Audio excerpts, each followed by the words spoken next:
What do you think of the idea of campaign finance reform for corporations that spend money to have a CEO come on to the ad and say, you know, I'm Bill Smith and I approve this ad? Do you think that would help keep the ads more factually based? I don't know, Bob, might promote Bill Smith's candidacy sometime for public office.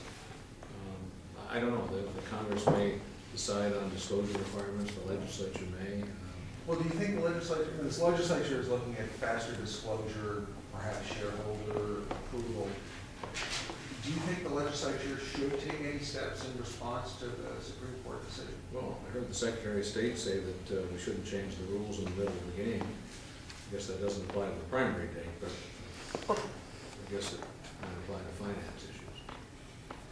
Is that what you think? I think that's good advice generally. This campaign is unfortunately well underway, and I think it's good, generally traditional, not to change rules in an election season. So I think that it may be worth considering some of these ideas that perhaps they should wait for the next cycle.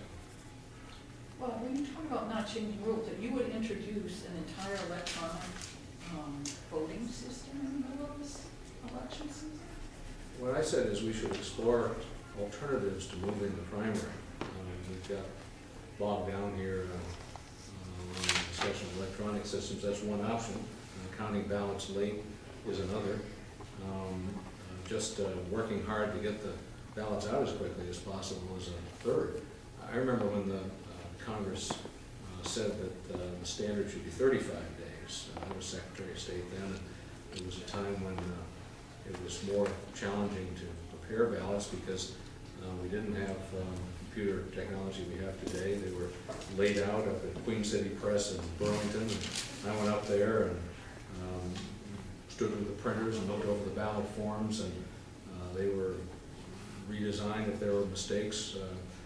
We didn't have electronic transmission of ballot forms back then, but we were able to accelerate the process, have clerks review the ballots and get it done within that 35-day limit that was imposed at that time. And now that we've got more technology, despite the fact that there's a longer time, I just think we ought to find a way, as apparently 9 other states are, to comply with the federal law without disrupting our schedule. Internet and cell phone availability to Vermont National Guard troops better when they're in Afghanistan or when they're in Vermont? It's pretty good in combat theaters.